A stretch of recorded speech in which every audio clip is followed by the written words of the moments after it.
Hello and welcome to Friday's programme. Your headlines tonight: a bad night for Labour as it looks set to lose control of Swindon Council as the Tories and Reform make significant gains. It's really clear that there has been a big national wind blowing through. It's hit us in the same way that it's hit other areas. And we're committed now to trying to see what is the best way through a hung council. Also tonight, Bristol Rovers star Jack Sparks speaks openly about his daughter's rare heart condition and the challenge it's inspired. The West Country botanists, composers and artists all coming together to create a living sculpture for the Chelsea Flower Show. And we're looking at a bit more cloud as we head into the start of the weekend, but temperatures on the up a little bit as well. On the whole, things looking fairly mixed.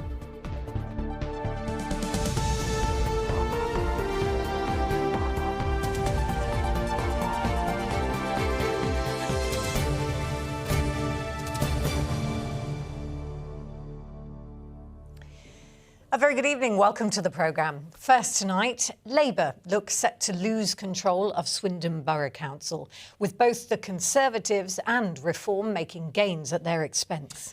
Elsewhere, the Liberal Democrats have retained control of Cheltenham Borough Council, where they have an overwhelming majority. We'll be live there in a moment. We'll also get all the analysis from Westminster with our political correspondent Alicia Fitzgerald. But first, let's head to the count in Swindon and speak to Karen Bell. Karen, all the numbers are starting to come in, aren't they? Any indication of what the final outcome could be? Pretty much, Seb, yeah, we can now say for definite that Labour have lost overall control of Swindon Borough Council, a council they have run since 2023. So a very disappointing night for them. It looks likely that no party, in fact, will have control of the council. It will be a hung council, as it's called. Latest figures: Conservatives 20 councillors, they're in the lead. Labour 18, Reform 14, Lib Dems just 1, Greens none at all, and we've got 2 wards left to declare. So a real disappointment for Labour, and here was their rather downcast leader talking to me a little earlier. There has been a big national wind blowing through. It's hit us in the same way that it's hit other areas. And we're committed now to trying to see what is the best way through a hung council and seeing how we can work for the benefit of Swindon residents. The Labour Party is really clear that we can't go into formal coalitions with Reform or the Tories, so we will have some conversations once we know exactly what the numbers are, see where we are, and try and come up with a deal that works for the people of Swindon and allows us to keep getting things done. Now, the mood among Conservative councillors that I've been talking to is a lot chippier. This hasn't gone badly for them at all. They have got the most councillors of any party, so it seems likely that they could be involved in the running of Swindon Borough Council going forward. Reform haven't broken through in Swindon in the way that Nigel Farage might have hoped when he held a massive rally here in March. Here was a re-elected Tory councillor talking to me just a while ago. I think so far in a couple of wards, yes. We thought they would be closer to us. And then there's other wards like Highworth, where my father is the standing councillor and has just re-won, where we're double the vote. So it's been very, very interesting. And I think the next couple of counts, the next couple of declarations could be very interesting as well. Yeah, absolutely. So, Karen, these are local elections, aren't they? A reminder, of course, they're not parliamentary, which can make a big difference in people's minds. Well, I think it can, Alex. I mean, we hear a lot at a national level, don't we, about what various parties have said on anti-Semitism, on immigration, things like that, those big national issues. But actually, the councillors, the new ones and the re-elected ones, have to run a local council. They have to deliver for the voters of Swindon what really matters to them at a local level. We went out earlier to hear what some of those issues are likely to be. I think the roads in Swindon, they need improving, and maybe some parking spaces, more of parking spaces in town centre. Potholes, pretty much. My car feels like we're on a roller coaster when we go along my local road. You know, graffiti's another one, antisocial behaviour. I was coming in and thinking, what's happening to the Oasis? You know, all of those areas that are just sat redundant, and there's so much that can be done to bring the community together. So, as we say, no final declaration yet, but the maths is there now. We know Labour will have lost Swindon. There will be no overall control for any party of this council. They will have 2 weeks to sort out who's going to work with who before the first full council meeting of the newly elected representatives. Updates on our website, of course, and in tonight's bulletin. Yeah, there'll be a lot of discussions over the next couple of weeks, won't there? Karen, thank you. That was so thorough. So that's the view from Swindon. Elsewhere, the Liberal Democrats maintain their dominance on Cheltenham Borough Council, securing 17 of the 20 seats that were up for election. They did, however, lose 1 seat to Reform, giving Nigel Farage's party a voice on the council for the first time. Yeah, Ken Goodwin is live outside of the council offices. Ken, a strong performance for the Lib Dems, where they have a long history of running the borough council, don't they? They certainly do. I mean, the Liberal Democrats have had overall control of Cheltenham Borough Council for the last 16 consecutive years. They do, it's fair to say, regard it as one of their most reliable strongholds. After today, they still have overall control on the council with 35 of the 40 seats. One upset, though, that, as you mentioned, they lost the seat of Hester's Way to Reform. Now, in a moment, reaction from the Conservatives and from that new Reform councillor. But first, I spoke to the town's MP, Max Wilkinson. The important thing to bear in mind here is that across Cheltenham, the politics of division have been resoundingly rejected by Cheltenham people. And actually, people have also endorsed the Liberal Democrat positive message of delivering jobs at the Golden Valley development, which is going to bring prosperity to Cheltenham in the future. That is a really important message. No, it hasn't been brilliant, but like Kemi, when you're fighting back, you've got to have a plan. Our plan was to target 4 wards in Cheltenham and hopefully come second. And we achieved that. We got second in the 4 wards where we did the work, where we knocked the doors and where we targeted. So in some respects, I'm pleased with that, and I'm pleased with the team we've got out there campaigning. It's absolutely incredible. I mean, it came through as the final horse in the race for us. It was on a knife edge with every single ward that we were strongly running in. So it's amazing to see that on our final information, we obtained it. Yeah, it's brilliant. Feeling very, very proud, very happy. Well, Labour didn't do so well. No seats on the council, and they attracted just 1% approximately of the vote. Mind you, historically, Labour has always really struggled in Cheltenham. The Greens kept the 2 seats they were contesting. That gives them 3 seats on the council. So whatever changes or upsets there have been up and down the country, it seems that here on Cheltenham Borough Council at least, it is business as usual. OK, Ken in Cheltenham, thank you very much. Ken Goodwin reporting live from Cheltenham there. So what does this mean for the political landscape here in the West Country? Let's get some analysis from our political correspondent, Alicia Fitzgerald, who's at Westminster. Alicia, good evening to you. Swindon's always seen as the bellwether area, isn't it? What can we read into the results there? Well, look, so much attention was paid to Swindon in the run-up to this election for a few reasons. The first being that the entire council was up for grabs. That was the biggest council election we had in the West Country. And secondly, because, as you say, Alex, it is what we call a bellwether, meaning it reflects the national mood, usually, with the party it chooses to put into power. I'd say this time round, though, there are some interesting observations so far. Of course, we don't have the final declaration, but as Karen was telling us, we do have quite telling results already in. It does reflect the national mood in some ways, Labour losing a lot of seats and losing their overall control of the council. But what is a slight anomaly here is the Conservatives doing extremely well. Historically, they have held the council in Swindon before, but this time round, on a broader scale with these council elections, they haven't done incredibly well nationally. So this will definitely be a big boost for Kemi Badenoch, who will see this as a big win and a tiny bit of hope that actually her party is rebuilding. Reform as well, obviously getting quite a few seats, but maybe not as many as they had hoped in Swindon. Well, you've been talking to people in Westminster. How do you think the Lib Dems will reflect on what happened in Cheltenham? We actually heard that, didn't we, from the winning councillor from Reform, which was a surprise result, would you say? A surprise, maybe, but definitely not worrying for the Liberal Democrats. I mean, they have such a strong hold over Cheltenham Council and historically always do very well there. So I don't think this will be enough to kind of scare them in any way. It will be maybe a bit more of a knock, though, for the Conservative Party. That's a seat that probably they would hope, if it wasn't going to the Liberal Democrats, it would go to them. And that will be somewhere that maybe shows a little bit of evidence that lots of maybe prior Tory voters, previous Conservative voters, are now actually swapping and maybe opting for that Reform vote instead. So I think that will be more the person who's slightly concerned than the Lib Dems. And you're at the heart of politics, Alicia. Looking forward after the dust settles, what next do you think for the major parties? What are you hearing?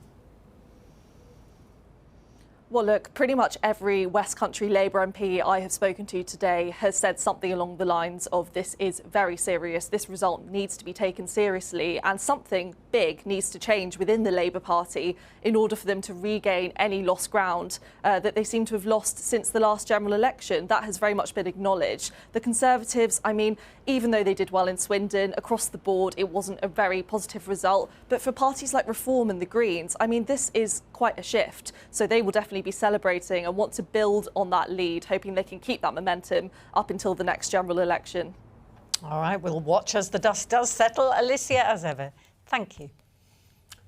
Well, it's 11 minutes past 6 and coverage of the election results as they come in across the UK continues on the ITV News at 6:30. Here's Mary Nightingale. Coming up in the ITV Evening News from Downing Street, Labour suffers devastating losses in the local elections, but Keir Starmer says he's going nowhere.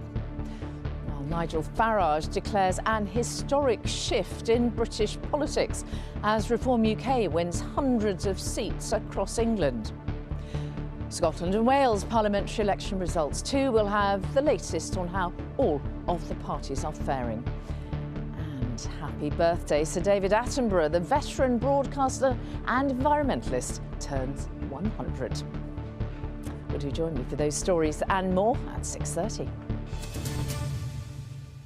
Yes, happy birthday indeed. Right, we're going to step away from the local elections and bring you some other news. Beginning with police have confirmed they are treating the death of a man found on a roof garden at a block of flats in central Bristol as murder. 54-year-old Tony Clemmings was found by a member of the public on Tuesday morning. The cause of death is yet to be confirmed. The victim's family say he was a much-loved son, brother and uncle who will be greatly missed. Bristol will reappoint an advisor to support its nighttime economy. That's following a U-turn by the City Council. The position was axed as part of a decision to end the authority's partnership with the sector, which generates more than £200 million a year. After widespread criticism, council leaders have said that funding will now be found. Heat-seeking drones have been deployed in Caen to locate the source of an unpleasant smell that has left residents feeling unwell. Thousands of complaints have been made about the smell, which is thought to come from a local landfill site. The Environment Agency say the odour is unacceptable and officers are looking for gas hotspots that might be causing it. I think that's a job you'd be glad that the robots can do. Yes, exactly. Yeah, go sniff that out. Now, you're watching ITV News in the West Country with Seb and Alex. Yes, thank you for joining us this Friday evening. Still ahead before 6:30. How the unique sounds of nature are helping a Somerset artist create a living sculpture bound for the Chelsea Flower Show. And will it be high pressure or low pressure that wins the battle as we head through this weekend and into next week? All will be revealed a little later on. Now, here's a story that might actually surprise and shock you because it's estimated that 1 million children in the UK do not have a bed of their own to sleep in. One charity in Gloucester said that the problem's getting worse and so-called bed poverty, as it's called, can have a major impact on children's schooling and their mental health. Amrit Birdie reports. Even in my sleep, I'm marching. He's a familiar face for a generation that began their day watching his fitness classes. But these days, Mr. Motivator, aka Derek Evans, is pursuing another passion too. His belief that every child should have a bed of their own to sleep on. So there was a big talk about breakfast for every child and stuff like that, which is important. But I always maintained that, in fact, it should have been a bed and breakfast is important for a child. When I started looking into it, there was only 440,000 children without a bed. That's what we know of. The figure now is well over 1 million. And in fact, it could be a lot more than that, because how many families are so proud they don't want to mention that they're sleeping on the mattress on the floor, 3 to a mattress. But in children, that is really serious.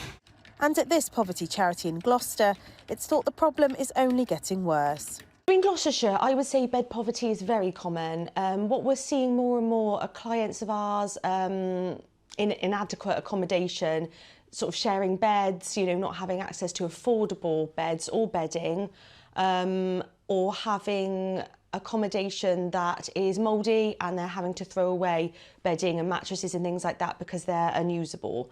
So we are seeing an increase in that at the moment.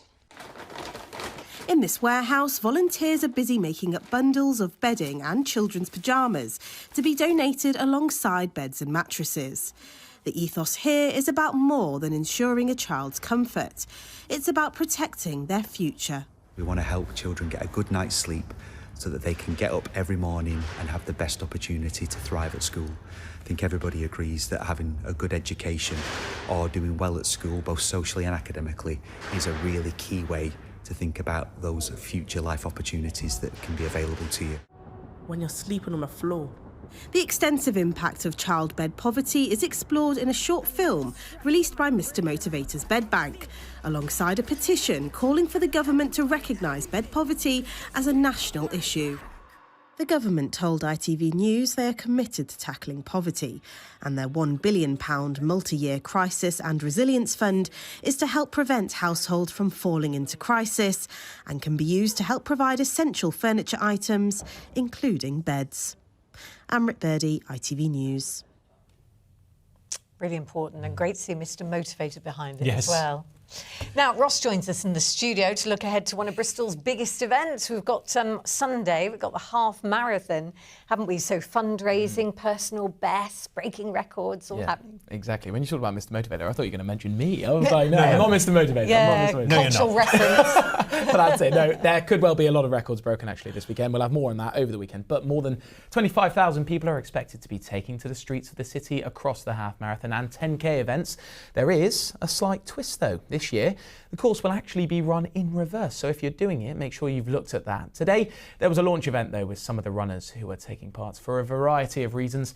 That's where I met John and Jack, who are raising money and awareness for two charities very close to their hearts. We're running in memory of my son and Jack's brother, Max, who died by suicide in 2017. We've got over 30 people running with us. It's about 10 running the half marathon and 20 running the 10k. So to get so many people to our local half marathon is just so important.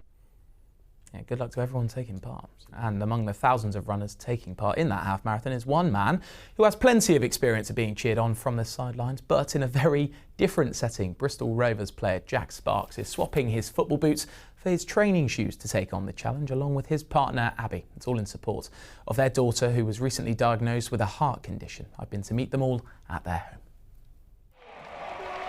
The day Jack Sparks took to the pitch with his daughter Lily is one he'll never forget. Fans in full voice as he held his greatest trophy.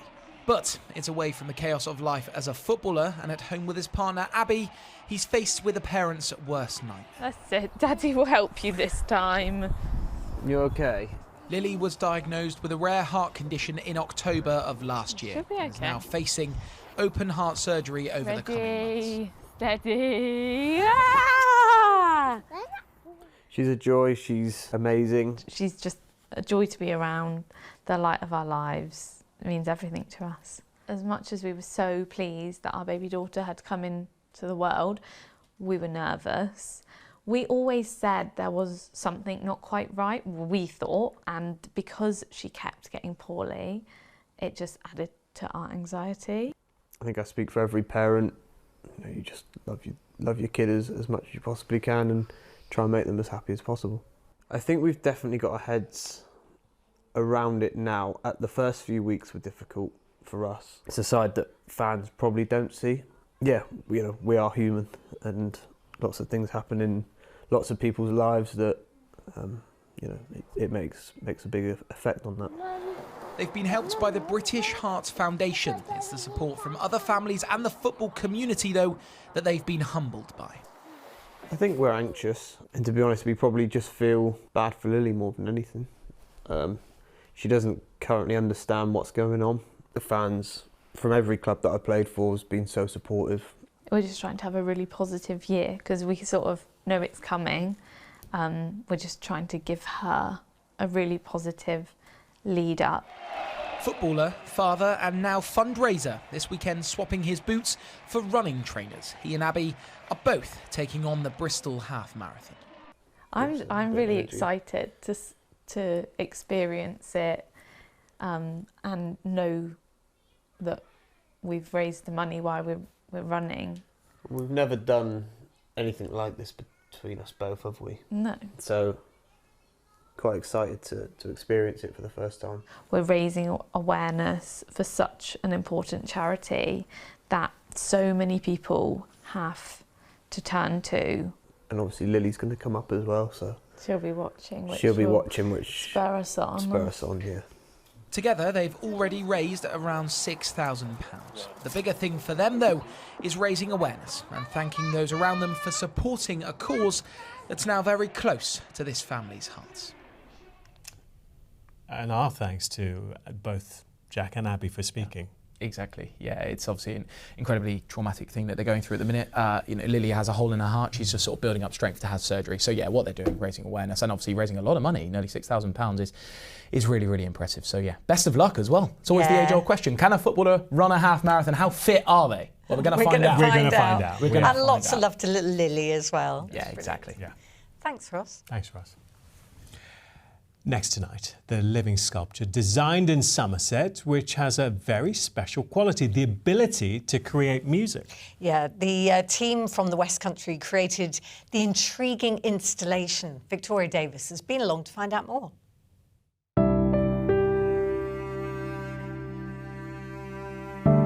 Brimming with ferns, fungi and native flowers.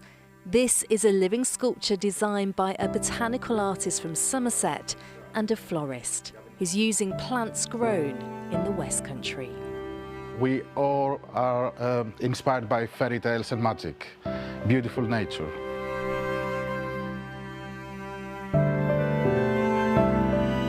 The idea with this sculpture is that they can see lots of different people coming together to create something magical, and hopefully people will find this installation as magical as we do. I think what's wonderful about this is that in a way, I don't really even want to talk about it. I just want people to respond to it visually because it's not even floristry, really. It's sculpture and it's alive.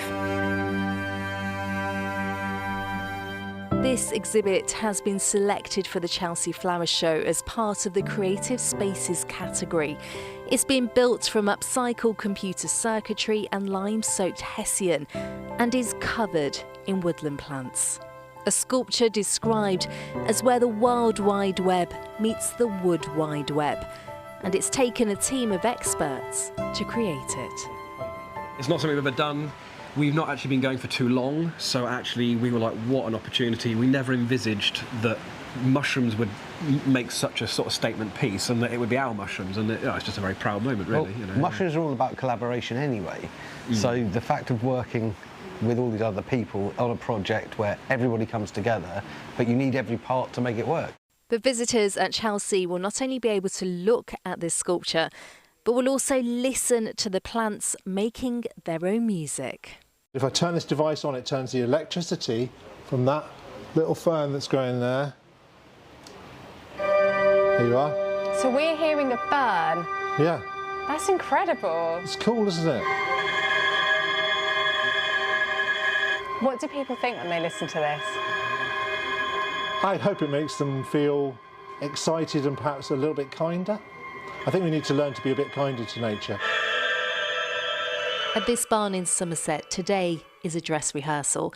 But when it's constructed at Chelsea Flower Show, there will be different plants used, including foxgloves, to make a show-stopping performance for the judges. We are all very excited. We never thought this is going to happen, and I think we are still trying to figure things out, that it's happening. So yes, there's lots of excitement. This botanical team hope they'll walk away from Chelsea with an award. But having never competed there before, they say they're already winners. Victoria Davis, ITV News, Somerset. Oh, bravo. I love that. It'll certainly be the most original thing. Yeah, it will, won't it? And also plants are the original World Wide Web, don't they? Although the noise, it was like going, don't stick a pin in me. That's what it was singing. Right, Charlie's coming up with the weather forecast, but first, let's have a look at some lovely drone shots of Bath. Our camera operator, Matt Cardy, filmed these at lunchtime today. The city looking spectacular, a little overcast. Here's Charlie. Ancient sites will clear. Bringing local dishes in the afternoon. TUI sponsors ITV West Country Weather. Hello. We've seen a couple of heavy showers earlier today, but also some warm sunshine. This weekend probably will just about stay dry for the vast majority, but we'll see a bit more cloud coming through as we head into tomorrow, and maybe a few outbreaks of rain overnight into Sunday. Sunday itself, though, a return of some brighter skies, but also some stronger winds. The hints of wet weather on Saturday are all to do with the arrival of this front here from the south, but it does tend to fade away a little bit as we head into the early hours of Sunday. And then Sunday itself, a bit more brightness developing, but also a squeeze in the isobars, just leaving us with a bit of a brisk northeast wind. It should stay dry as we head through this evening. We've got a few remaining showers across parts of Gloucestershire. They're tending to move away, and then for the rest of the night, initially quite a bit of cloud around, but a few breaks opening up as we head through the early hours, and it should be a dry night as well, with temperatures dropping probably to mid-single figures in rural spots. So we're kind of in the same ballpark as we've been for a lot of this week. Nothing too chilly out there, and maybe some early sunshine around first thing on Saturday, and it should be a pretty dry day. It's just that there'll be a little bit more cloud than today, with some brightness, but not as much sunshine. The thing is, those temperatures will be a little bit higher at 19 or 20 Celsius, so we're above average. This is probably the peak of the warmth that we're seeing building, but yeah, it certainly will be a pretty warm feeling start to the weekend. Sunday will be a little breezier, those winds starting to pick up from the northeast, but a brighter day, so on balance, probably the better of the two weekend days. Into next week, though, hints of a few more showers creeping in and temperatures just dropping back down again to nearer normal. TUI sponsors ITV West Country Weather. Oh, if you're gardening, the weather can then water everything that you've just planted. Yes, I won't be, so it'll be fine. Oh, yeah, forgot. Right, that's it from the two of us. Ellie will have the late news for you at 10:30. After the break, though, the ITV News continues with Mary Nightingale.